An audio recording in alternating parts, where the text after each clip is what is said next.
Hello मेरे प्यारे बच्चों, आप कैसे हो? उम्मीद है कि आप सब अच्छे हैं। तो welcome back to my channel. मैं हूं खैरुल और आज इस लेक्चर में हम बहुत ही खतरनाक चीजें पढ़ने वाले हैं जो आपका नेक्स्ट ईयर का जो प्रिपरेशन है उसको बूस्ट करने वाला है।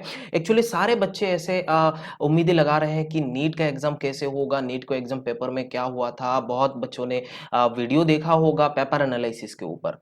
जो मैं अभी पेपर एनालिसिस कर रहा हूँ, डिटेल में आपको बताने वाला हूँ कि कौन चैप्टर में कौन सा टॉपिक से एक्चुअल में क्वेश्चन पूछा गया है। स्पेसिफिक टॉपिक के बारे में मैं बात करने वाला हूं यहाँ पे। तो इस वीडियो को आप एंड तक देखिएगा और अपने दोस्तों के साथ इसको शेयर करिएगा जो भी नीट एस्पिरेंट्स हैं, जो 2021 को देने वाला है या फिर 2022 को देने वाला है। और अगर आप नीट 2020 इस बार दे के आए हो तब भी आपको पता चल जाएगा और अभी आपको पता चलेगा कि कौन कौन सा टॉपिक से आपने किसी क्वेश्चन को गलत करके आए हो या फिर किसी क्वेश्चन को आपने छोड़ के आए हैं। तो आप देख सकते हो, इसमें डिटेल में बताने वाला हूं। थंबनेल में आपने देखा होगा कि एनटीए के रसोड़े में क्या क्या था, इंग्रेडिएंट क्या क्या था, फिजिक्स का जो पेपर बनाया गया था उस पेपर में क्या क्या इंग्रेडिएंट्स डाले थे, what is the recipe actual में हम लोग यहाँ पे डिस्कस करने वाले हैं। हम सब खाते हैं, है ना, कि मजेदार चीजें, उस गर्म चीजें, जो ठंडा चीजें माइक्रोवेव वगैरह वगैरह चीजों में हम बनाते हैं। तो एनटीए ने कैसे बनाया था, उसमें क्या क्या डाला था, एनटीए ने जो बनाया था वो बना गया एक्चुअल में फिजिक्स पेपर नीट 2020, है ना। तो यहां पे हम डिस्कस करने वाले हैं, तो चलिए शुरू करते हैं।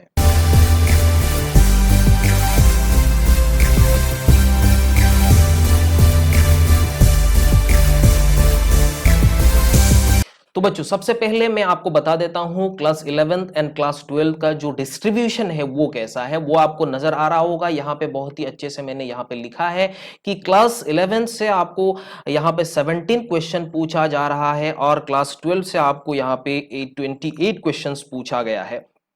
तो हालांकि ये जो पैटर्न अभी इस बार का जो पैटर्न है वो बहुत ही बड़ा चेंज आ रहा था, क्योंकि हम जानते हैं हमेशा अगर प्रीवियस ईयर का पेपर पीवाईक्यू आपने देखा होगा तो आपको पता चला होगा कि 11 से लगभग लगभग 50%, मतलब 50-50% ऐसा आता था हमेशा, है ना। तो वेटेज दोनों का बराबर था। बट इस बार पेपर में कुछ चेंजेस आया है जिसका वेटेज बहुत ही ज्यादा क्लास 12 को दिया गया है, 11th का वेटेज बहुत ही कम है। 11th में ऐसा ऐसा चैप्टर भी है जिसमें हमेशा क्वेश्चन पूछा जाता था बट यहां पे क्वेश्चन नहीं पूछा गया है। एनटीए ने क्या सोच के बनाया वो हमें नहीं पता, लेकिन बनाया क्या है वो हमें देखना है, अभी पता चल रहा है। तो यहां पे हम लोग पूरा डिटेल में बात करेंगे। मैंने जैसे बोला था हर एक चैप्टर में कौन सा टॉपिक से एक्चुअल में क्वेश्चन पूछा है वो मैं यहां पे बताने वाला हूं। तो यहां पे जो भी लेसन यहां पे आज होने वाला है यह बहुत ही वंडरफुल लेसन होने वाला है, आपको मजा आने वाला है। जैसे मैंने पहले ही बोला था रसोड़े में क्या क्या था, मतलब आपको पता चल जाएगा रसोड़े में तो खाना ही बनता है, तो वो मजेदार होता है, टेस्टी होता है या नहीं होता, बकवास होता है, तो आपको पता चल जाता है। रेस्टोरेंट में आपको अच्छा बनता है, उस रेस्टोरेंट में दोबारा विजिट करते हैं। तो आप देख लो यहाँ पे कितना मजेदार पेपर था, है ना बच्चों। तो एक एक करके हम यहाँ पे डिटेल पढ़ेंगे। तो यहाँ पे हमने सबसे पहला पॉइंट जो था, यहाँ पे जो चेंज है, जो पैटर्न में चेंज आ गया, जो डिस्ट्रीब्यूशन 11th का डिस्ट्रीब्यूशन में आपको 50% होता था लेकिन इस बार बहुत ही कम आया, 17%। 50% से कम है, लगभग लगभग 30% से थोड़ा ज्यादा है। मैं बताऊंगा यहाँ पे कितना परसेंट है वो भी डिटेल में बताऊंगा, है ना। तो एंड तक इस वीडियो को देखना है। वीडियो पसंद आ जाए तो अभी लाइक कर लो क्योंकि मजेदार चीजें होने वाला है। शेयर कर लो अपने दोस्तों के साथ, वो भी देख लेगा साथ में आपका, है ना। और अगर नए हैं तो सब्सक्राइब कर लेना, इस चैनल में आपको बहुत चीजें मिलने वाला है, बहुत ही मजेदार चीजें मिलेगा। और आपने एक रिसेंट वीडियो मैंने डाला है ग्रैंड सक्सेस के ऊपर, मैंने जेई मेन या नीट का जो भी एक रैपिड रिवीजन कोर्स कराया था उसमें जितना चैप्टर कराया था हर एक चैप्टर में हर जो भी कॉन्सेप्ट मैंने आप बताया उससे बाहर एक भी सवाल नहीं पूछा गया। तो more than 60% question JEE Main में पूछा गया था मेरा कोर्सेज से। बच्चों आपको कोर्स देख सकते हो, rapid revision course, link description में दिया हुआ है, आप उसको जाके एक बार विजिट कर सकते हो, है ना। तो आगे बढ़ते हैं, बहुत बातें कर ली, है ना। तो यहां पे देखो क्लास 11 सबसे पहले आपको देखना है, क्लास 11 जिसमें आपको मैकेनिक्स में 10 क्वेश्चंस पूछा गया था। मैकेनिक्स का 10 क्वेश्चन पूछा गया, जो हम देखते हैं यहाँ पे एक्चुअली, हालांकि मैकेनिक्स में बहुत ज्यादा लगभग लगभग आपको 14 to 15 क्वेश्चन पूछता था, लेकिन इस बार आप सिर्फ और सिर्फ 10 क्वेश्चन पूछा गया। लेकिन देखते हैं कौन कौन सा चैप्टर से। यहाँ पे बहुत बड़ा चेंज आ रहा है, यहाँ पे देखो भैया बहुत बड़ा चेंज आ रहा है। यूनिट्स एंड मेजरमेंट चैप्टर, जो एरर भी हम यहाँ पे पढ़ लेते हैं, इस चैप्टर से इस बार आपको 3-3 क्वेश्चन पूछा गया है। और वो तीनों तीनों क्वेश्चन कहां से पूछा मैं बताता हूं। एक आ गया आपका सिग्निफिकेंट फिगर से आपको पूछा गया है, सिग्निफिकेंट फिगर से क्वेश्चन पूछा गया था। जैसे हम लोग एडिशन सब्ट्रैक्शन करते हैं, एक पॉइंट होता था, जैसे सिग्निफिकेंट फिगर 7-8 पॉइंट था, उनमें से पॉइंट से ही एडिशन ऑफ सिग्निफिकेंट फिगर उससे ही पूछ लिया गया। उसके बाद आपको डायमेंशन पूछा गया, जैसे स्ट्रेस का डायमेंशन कितना है वो आपको पूछा गया, तो डायमेंशन यहाँ पे पूछा गया था। डायमेंशंस एनालिसिस जो हमने करते थे वो डायमेंशन एनालिसिस से पूछा गया। और उसके बाद एक एरर एनालिसिस जैसे स्क्रू गॉज के ऊपर पूछा गया था बच्चों, ये चीज आपको देखना है। तो यहाँ पे आप देखो कि जो यूनिट्स एंड मेजरमेंट चैप्टर, हर बच्चे इसको बहुत आसान मानते हैं और मैंने हमेशा इस चैप्टर को मैंने वेटेज दिया क्योंकि ये बहुत ही छोटा चैप्टर है और इससे क्वेश्चन हमेशा पूछा जाता है। एक क्वेश्चन तो मिनिमम पूछता है, लेकिन इस बार 3-3 सवाल पूछ लिया बच्चों। अगर आपने इस चैप्टर को अच्छे से पढ़ा है तो आपको अच्छा हुआ होगा, ये सारे क्वेश्चंस आपने करा होगा। अगर नहीं पढ़े तो नहीं कर पाएंगे। अगर आप 11 12 या ड्रॉपर बच्चे जो 2021 को एग्जाम देने वाले हैं तो उनको मैं इस थोड़ा बताने वाला हूं, तो इस चैप्टर को भैया छोड़ना मत, है ना। उस चैप्टर बहुत आसान चैप्टर है। तो यहाँ पे आपको पता चला, मैंने सब कुछ यहाँ पे नोट करा है, मेरे पास है, मैं देख देख के सबको बता दूंगा क्योंकि सब कुछ याद नहीं रहता है ना। 45 क्वेश्चन है। एनीवे ओके, देखते हैं। उसके बाद आप यहाँ पे देख सकते हो, यहाँ पे मैंने एल लिखना था, मैंने आई लिख दिया, sorry for that. Okay, spelling mistake नहीं था मतलब, है ना। ओके, सो यहाँ पे मैकेनिक्स 10 क्वेश्चन में से वहां से 3 क्वेश्चन चला गया। मोशन इन 1 डायमेंशन में आपको एक क्वेश्चन पूछा गया, वो मोशन अंडर ग्रेविटी में था बच्चों। कहां पे था? मोशन अंडर ग्रेविटी में। आपको बताता हूं, एक ऊपर से मतलब कुछ हाइट के ऊपर से एक बॉल को वेलोसिटी दिया था, तो मान लो 20 मीटर पर सेकंड, ऐसा ही क्वेश्चन था, और आके वो ग्राउंड पे स्ट्राइक करा 80 मीटर पर सेकंड रफ्तार से, आपको पूछा उसका हाइट कितना है। इतना आसान सवाल मैंने कभी देखा ही नहीं नीट में पूछते हुए, फिर भी इस बार पूछ लिया। बहुत आसान सवाल था। अब सिर्फ v square equals to u square plus twice as formula लगा के आप इसको कर सकते हो। 2 डायमेंशन मोशन से हमेशा पूछता था प्रोजेक्टाइल, रेनबो प्रॉब्लम से रिलेटिव मोशन 2 डायमेंशनल वाला, वहां से पूछता था प्रोजेक्टाइल जैसे ट्रेजेक्टोरी का इक्वेशन, लेकिन इस बार एक भी क्वेश्चन नहीं पूछा, 0 सवाल। एनएलएम का बहुत ही इजी सवाल था। एटवर्ड मशीन का, जैसे आप यहां पे देखते हो, एक पुली लगाते हो, इधर से एक मास लगाते हो, इधर से एक मास लगाते हो, और फिर यहाँ पे एक कोई भी एक बॉडी का यहाँ पे एक्सीलरेशन कितना है वो पूछ लिया है। तो बहुत ही आसान सवाल है। और जब भी हम लोग एटवर्ड मशीन को पढ़ते हैं तो शुरुआत हम पढ़ाते हैं या फिर आप पढ़ते हो तो शुरुआती में यही कराया जाता है कि ऐसा होता है, एक हैवी मास है तो वो ऐसे नीचे खींचते हैं तो ऊपर चला जाता है, एक्सीलरेशन हम यूं निकाल लेते हैं। बस भैया यहाँ पे वही एक्सीलरेशन यहाँ पे पूछ लिया, net force divided by total मास, बस एक्सीलरेशन है। एनीवे बहुत सही जवाब था ये। यहाँ पे अभी तक हमने जो देखा है क्वेश्चन, यहाँ पे 5 क्वेश्चन जो है हमारा टिप्स में था, वो सारे के सारे सवाल हमें बन चुका है। वर्क एनर्जी एंड पावर से एक भी क्वेश्चन नहीं पूछा बच्चों, एक भी क्वेश्चन नहीं पूछा। वर्क एनर्जी एंड पावर से हमेशा क्वेश्चन पूछता है, लेकिन एक बार एक भी क्वेश्चन नहीं पूछा। जो भी सर्कुलर मोशन है, सर्कुलर मोशन से भी क्वेश्चन पूछा था। इवन पिछले साल आपको 3-3 सवाल पूछा गया था वहां पे, लेकिन इस बार एक भी सवाल नहीं पूछा। यहाँ पे बात समझ में आ रहा है? नॉट इवन पैरामीटर क्या है वो सारे कुछ नहीं पूछा। सर्कुलर मोशन बच्चों को थोड़ा परेशान करता है, फिर भी, है ना। सेंटर ऑफ मास से क्वेश्चन पूछा, बहुत ही आसान सवाल था। यहाँ पे ऐसा 5 kg मास है, यहाँ पे एक रॉड, मासलेस रॉड लगाया हुआ है, यहाँ पे 10 kg मास है और इसका जो भी लेंथ है 1 मीटर है। तो यहाँ पे आपको पूछा इस 5 kg मास से ये कितना दूरी पे उसका सेंटर ऑफ मास निकाल लो। बस तुरंत हमने निकाल लिया। जो भी आंसर आया था आप यहाँ पे निकाल सकते हो। सबसे शुरुआती में जब भी हम सेंटर ऑफ मास को पढ़ते हैं, सेंटर ऑफ मास पढ़ते वक्त हम यही शुरू कर लेते हैं, जैसे जो भी xcm equals to m1x1 plus m2x2 divided by total mass हम करते हैं बच्चों। उस फॉर्मूला से निकल गया। मैं क्या बोलूं आपको, कुछ नहीं बोलने वाला हूं, है ना। जो भी है सेंटर ऑफ मास से क्वेश्चन पूछा गया। और फिर रिजिड बॉडी डायनामिक्स, ये रिजिड बॉडी डायनामिक्स से इतना आसान सवाल पूछा, क्या पता है? सिर्फ टॉर्क जो आपने पढ़ा है, आर क्रॉस एफ, क्वेश्चन हमने पढ़ा था ना, ये क्रॉस प्रोडक्ट, जैसे टॉर्क इक्वल्स टू क्या होता है, आर क्रॉस एफ होता है। जैसे कोई भी बॉडी ऐसे रोटेट कर रहा है तो इधर फोर्स ऐसे लगा रहे हो तो आर क्रॉस एफ मतलब टॉर्क के डायरेक्शन किधर होगा, यही बताना है। मतलब अब सिर्फ यहां से अगर वेक्टर प्रोडक्ट भी आपको पता है तो आप वेक्टर प्रोडक्ट जो पढ़ाया जाता है वेक्टर चैप्टर, तो उस चैप्टर में ही वेक्टर प्रोडक्ट पढ़ाया जाता है और वहां पे आपको क्रॉस प्रोडक्ट एप्लीकेशन टॉर्क है वो भी बताया जाता है। अगर आप रिजिड बॉडी डायनामिक्स नहीं पढ़े हो, सिर्फ वेक्टर भी पढ़े हो ना, तो ये सवाल लगा देते। बात समझ में आ रहा है? तो अब देख सकते हो यहाँ पे अभी तक हमने 7 सवाल है जो देखा है, बहुत ही आसान सवाल था, हमने बहुत ही तुरंत तुरंत कर लिया बच्चों। 28 मार्क्स, समझ में आ रहा है? 7 into 4 = 28 मार्क्स। बहुत सही था यार पेपर, जो भी है।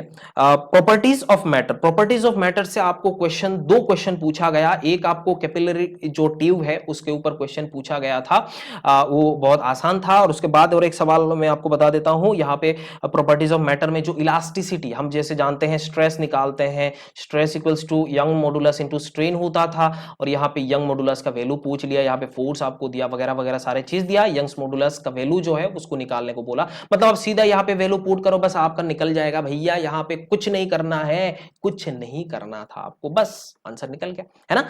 फिर ग्रेविटेशन से एक क्वेश्चन पूछा गया था, वो भी आपका वेरिएशन ऑफ जी के ऊपर क्वेश्चन पूछा था, जी का वेरिएशन पे। जैसे ऐसा बोला था अर्थ सरफेस में अगर किसी भी बॉडी का वेट समथिंग है, जैसे 72 है, अगर उसको रेडियस ऑफ अर्थ एक हाइट पे हम लेके गए और वो हाइट होगा radius of earth divided by 2, half of radius of earth, इतना डिस्टेंस पे जाएगा तो उस बॉडी का मास कितना होगा भैया। तो ये भी बहुत ही आसान सवाल है, जैसे कैपिलरी ट्यूब वाला हो गया, ये हो गया और ये हो गया। यहां पे भी जो हमने देखा ये भी बहुत आसान है, मतलब मैकेनिक्स बच्चे डरते थे, बट इस बार जो मैकेनिक्स का क्वेश्चन पूछा गया था सारे के सारे इजी लेवल का था। इजी मतलब बहुत ही ज्यादा इजी लेवल का था। मैं आपको साथ डिस्कस कर रहा हूं, मतलब क्वेश्चन में डिस्कस करूंगा, पूरा सोल्यूशन लेके आऊंगा, लेकिन अभी मैं आपको मैंने सोल्यूशन सारे कुछ बना लिया अपने तरफ से, लेकिन थोड़ा टाइम लग रहा है उसको अपलोड करने में, मेरे को टाइम भी निकालना पड़ता है, इसीलिए मैं सिर्फ सोचा एक बार एनालाइज कर लेते हैं, बच्चों को थोड़ा समझा देते हैं,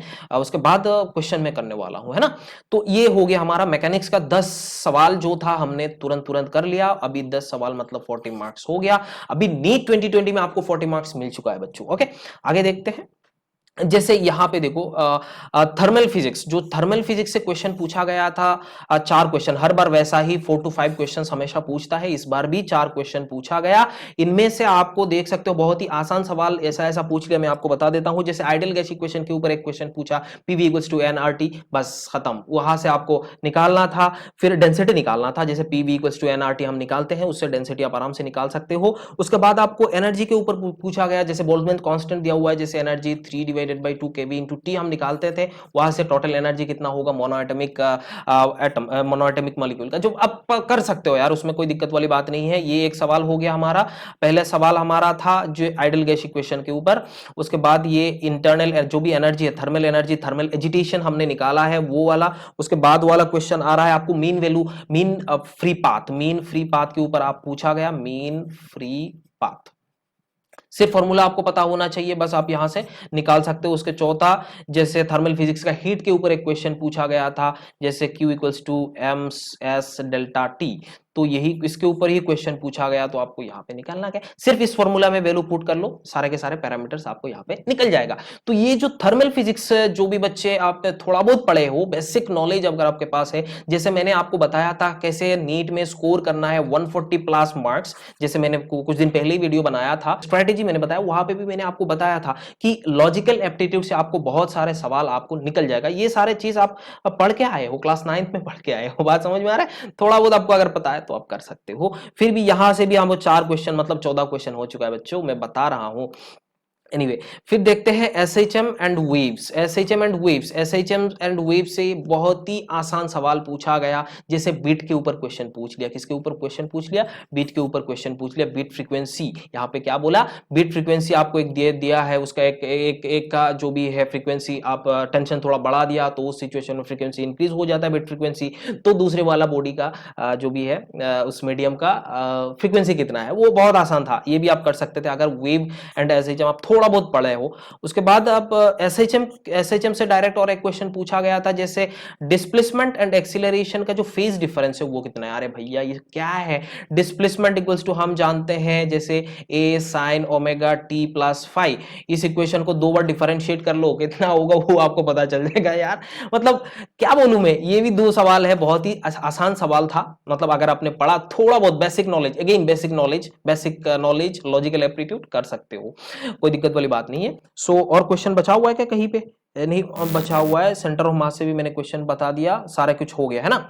ओके, कोई बात नहीं है, यहाँ पे सब कुछ हो गया। ओके, अभी बच्चों हम लोग क्लास 12th में देखते हैं, जैसे क्लास 12th में क्या क्या चीजें हैं। सबसे पहले आपको देखना है कि इलेक्ट्रोडायनामिक्स में आपको 14 क्वेश्चन पूछा गया, जो इलेक्ट्रोमैग्नेटिज्म, जैसे आप बोल सकते हो इलेक्ट्रोस्टैटिक हो गया, एक कैपेसिटेंस हो गया, करंट इलेक्ट्रिसिटी हो गया, मैग्नेटिज्म हो गया, ईएमआई हो गया, एसी करंट हो गया, फिर इलेक्ट्रोमैग्नेटिक वेव्स हो गया। गया। ये सारे चैप्टर से आपको क्वेश्चन पूछा गया। इलेक्ट्रोस्टैटिक्स से आपको 3 क्वेश्चन पूछा गया, इनमें से एक हो गया इलेक्ट्रिक डाइपोल। जैसे इलेक्ट्रिक डाइपोल है, एक स्मॉल इलेक्ट्रिक डाइपोल है, जैसे आप ऐसे रखते हो तो उसका किसी भी पॉइंट पे कुछ एंगल पे ऐसा पॉइंट है, उस पॉइंट पे पोटेंशियल कितना होगा। बहुत ही बेसिक फॉर्मूला से, ये फॉर्मूला बेस्ड ही क्वेश्चन था बच्चों। अगर आपको फॉर्मूला पता था तो आप इसको सवाल लगा देते, उसमें कोई प्रॉब्लम वाली बात नहीं था।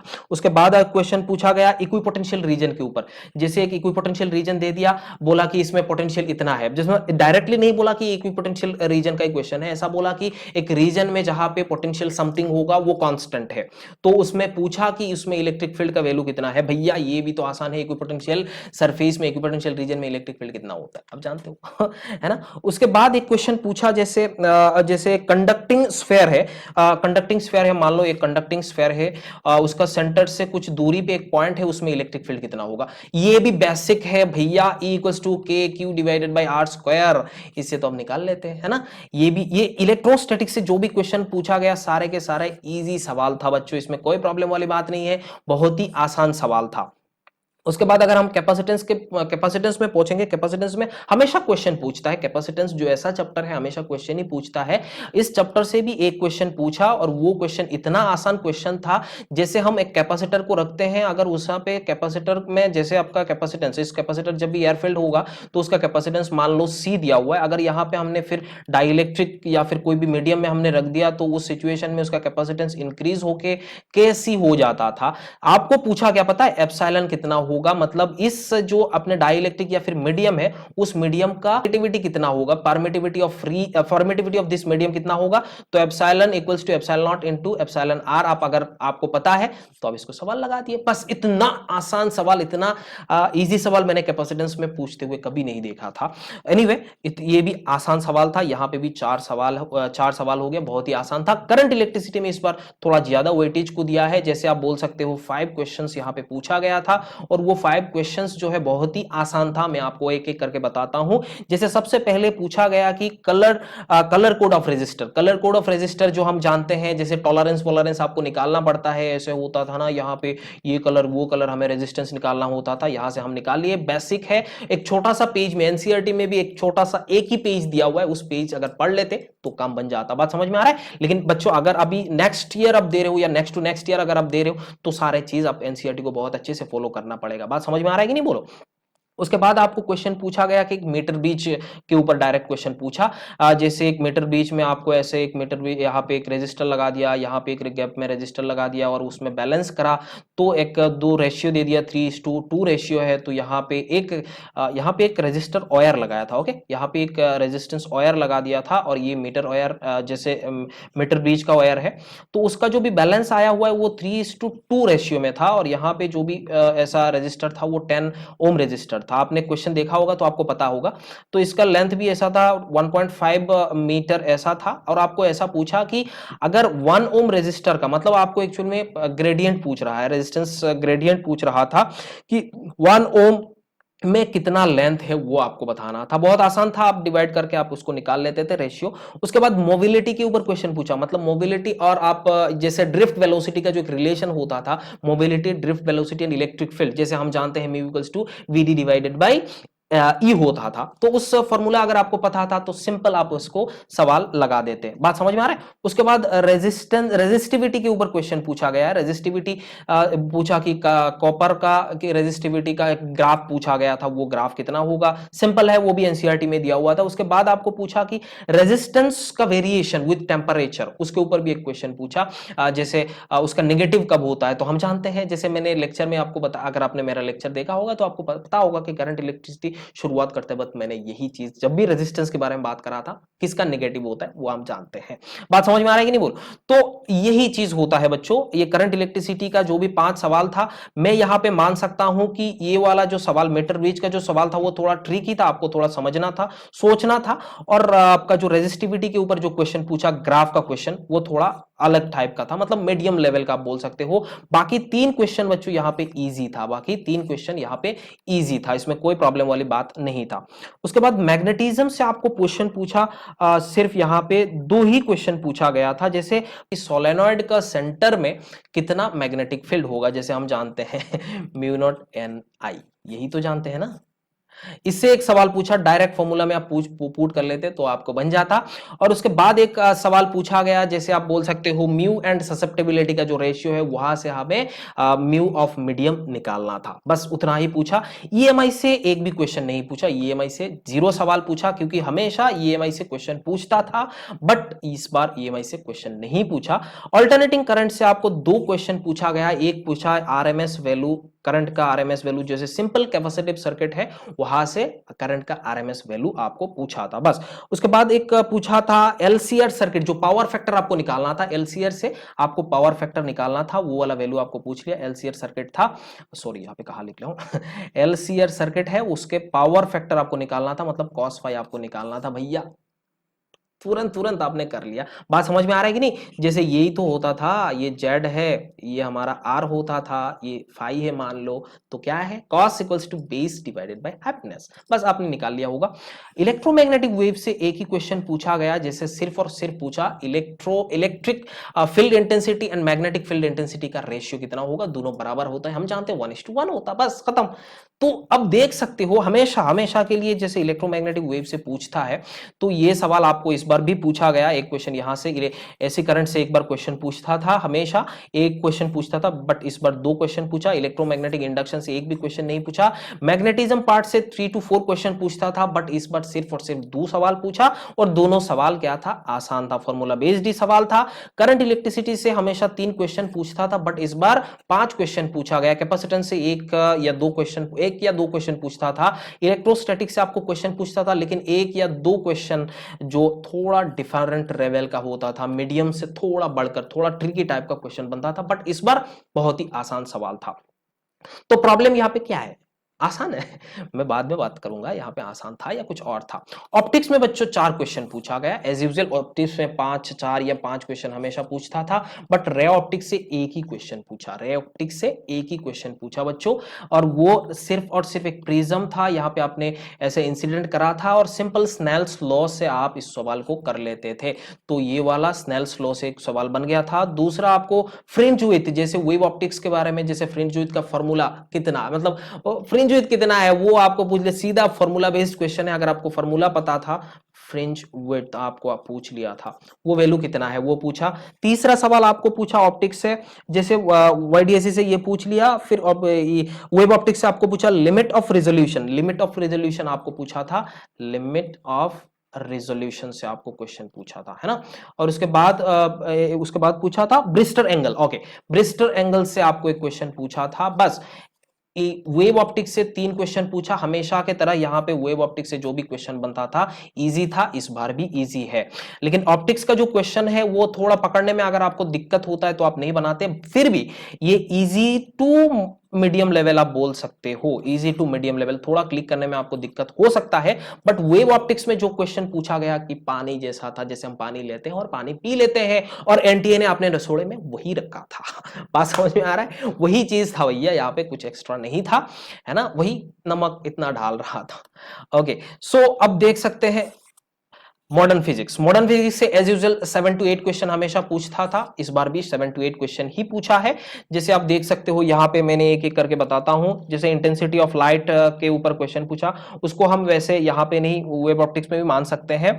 उसके बाद न्यूक्लियर फ्यूजन के ऊपर एक क्वेश्चन पूछा गया, डिब्रोगली के ऊपर एक क्वेश्चन पूछा, डिब्रोगली इक्वेशन, फिर फोटो इलेक्ट्रिक इफेक्ट के क्वेश्चन पूछा था, बोर मॉडल का लिमिटेशन के ऊपर क्वेश्चन पूछा था, और एक यूनिट कन्वर्जन, जैसे इलेक्ट्रोमैग्नेटिक 1 इलेक्ट्रोवोल्ट कितना जूल में है वो आपको पूछ रहा था। बस मतलब ये दोनों, ये ऐसा नहीं, मतलब ये यूनिट कन्वर्जन था, समथिंग जूल दे दिया 10⁻⁻10 जूल ऐसा कुछ था, या 20 था, और फिर आपको पूछा कितना इलेक्ट्रोवोल्ट होगा, बस उतना बताना था। इतना आसान सवाल था। मॉडर्न फिजिक्स हमेशा की तरह हर बच्चों का आसान होता है, और हर बच्चे का स्ट्रॉन्ग सब पॉइंट होता है, इसीलिए तो बोला जाता है, सारे लोग बोलते हैं, जितना भी फिजिक्स का टीचर होते हैं, या फिर आपको पता होगा कि सबसे पहले शुरुआत हम बोलते हैं कि बच्चों मॉडर्न फिजिक्स से करो, है ना, क्योंकि मॉडर्न फिजिक्स इतना आसान है और इतना बड़ा भी नहीं है जो आप 7-8 घंटे में उस पूरा का पूरा मॉडर्न फिजिक्स को आप कंप्लीट कर सकते हो, 7 to 8 आवर्स। बात समझ में आ रहा है? मैं हमेशा बच्चों को बोलता हूँ 7 to 8 आवर्स में कंप्लीट करना है, बस खत्म हो जाता है। उसके बाद सेमीकंडक्टर के ऊपर, सेमीकंडक्टर एंड लॉजिक गेट के ऊपर एक 3 क्वेश्चन पूछा गया, जैसे मैंने यहाँ पे बताया। सेमीकंडक्टर से 2 क्वेश्चन पूछा और लॉजिक गेट से 1 क्वेश्चन। लॉजिक गेट से जो क्वेश्चन पूछा, ट्रुथ टेबल के ऊपर क्वेश्चन पूछा गया था, थोड़ा मॉडिफाइड एंड गेट को पूछा गया था, मतलब जैसे हम कन्वर्ट करते हैं 2-3 गेट को मिला के एंड गेट बना लेते हैं, तो वैसा ही बना और ट्रुथ टेबल आपको बताना था, बस ऑप्शन आपको मिल जाता था। और सेमीकंडक्टर से एक क्वेश्चन पूछा था ट्रांजिस्टर के ऊपर, जो फुल्ली थ्योरी बेस्ड था, ट्रांजिस्टर का जो भी कौन सा ऑप्शन गलत है उसके ऊपर क्वेश्चन पूछा गया था।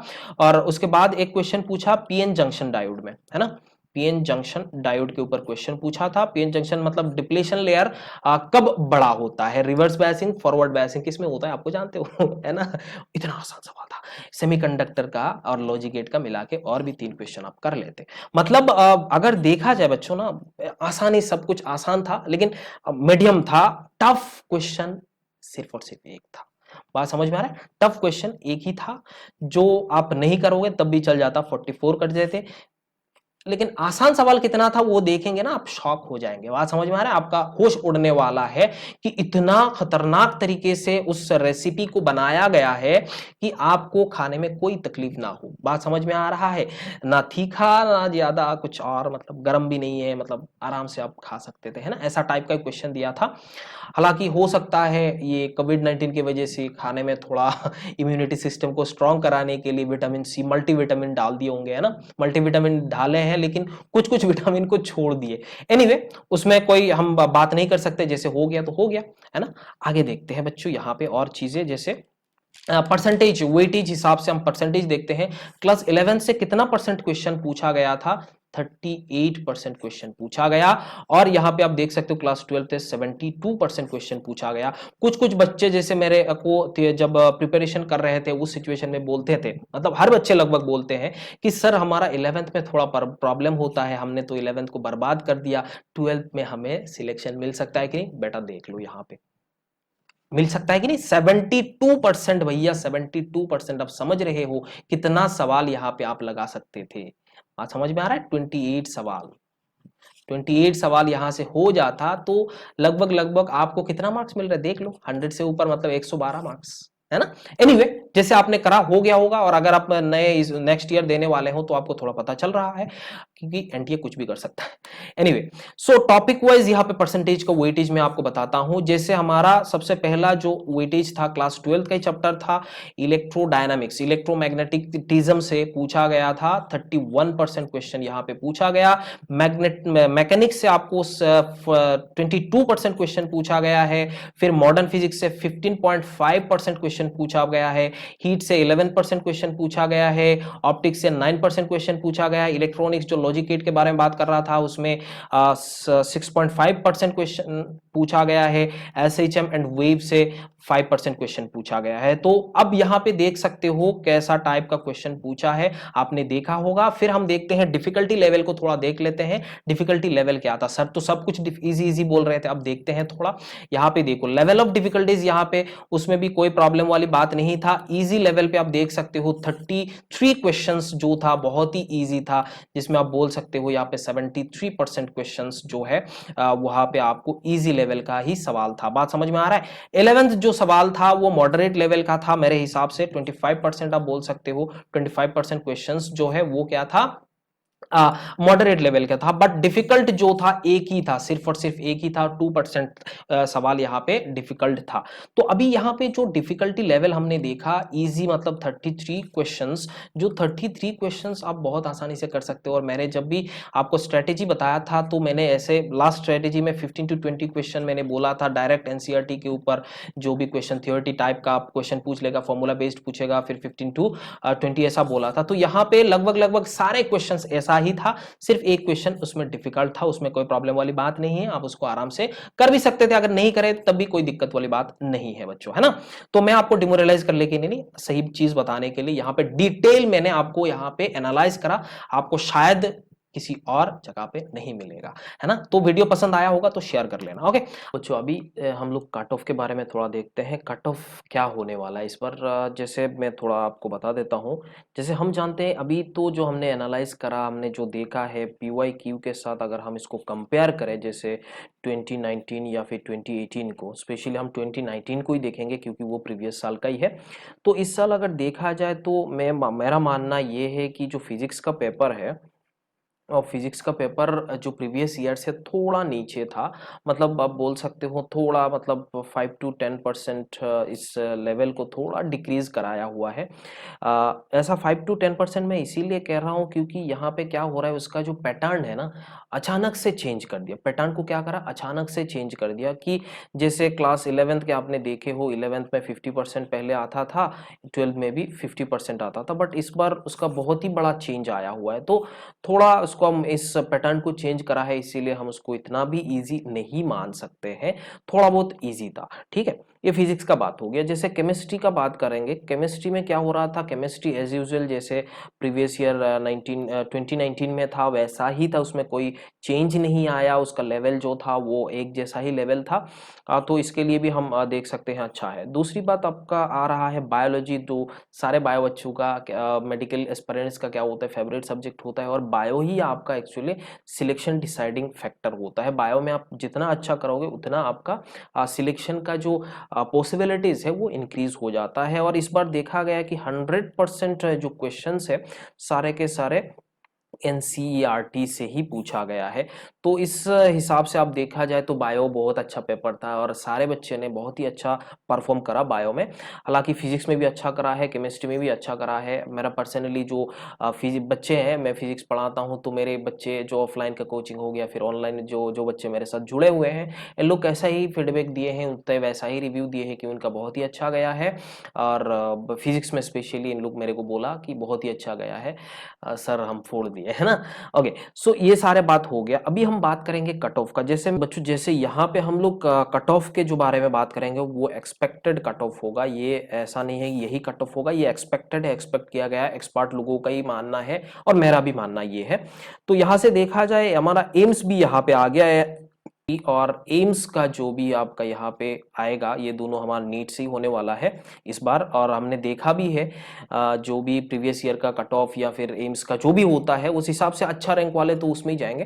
तो यहाँ से आप देख सकते हो MC का जो भी होगा वो आपका इधर 670 to 680 रेंज में ही रहेगा, और 680 to 690 तक उसका रेंज यहाँ पे रहने वाला है। बाकी बाकी जो स्टेट का कट ऑफ होगा, स्टेट वाइज कट ऑफ, वो मैं आपको अगले वीडियो में बताने वाला हूँ। और आप अगर अगर आप किसी भी स्टेट का हो या कहीं पे भी हो, तो अगर आप 570 to 580 पे हो तो उस सिचुएशन में खुद को मानना you are safe, very safe. ऐसा है कि कुछ कुछ स्टेट में ऐसा होता है कि उनका जो भी स्टेट का जो कैटेगरी होता है उस कैटेगरी हिसाब से उनका जो भी आपका कट ऑफ है वो ऑब्वियसली डिक्रीज हो जाएगा। तो आप उसके हिसाब से मैं आपको कट ऑफ बताऊंगा, और प्रीवियस ईयर में क्या क्या आया हुआ है, क्या क्या कट ऑफ था, वो सारे चीज भी मैं आपको बताऊंगा। और ये जो भी मैं बता रहा हूँ ये एक्सपेक्टेड है, और ये एक्सपर्ट लोगों का ही कहना ये है कि ऐसा होने वाला है, और मेरा भी कहना ये है ना। और स्पेशली मैं आसाम का जो कट ऑफ है उसको मैं अलग से डिस्कस करूंगा। तो आप बच्चे थोड़ा मेरे साथ जुड़े रहना और चैनल को सब्सक्राइब जरूर कर लेना, आपको जरूर नोटिफिकेशन मिल जाएगा, है ना बच्चों। ओके, बाय बाय, मिलेंगे, टेक केयर, और अपना ख्याल बहुत अच्छे से रखना, और हौसला और भरोसा खुद पे रखो, सक्सेस जरूर मिल जाएगा। Okay, bye bye, take care.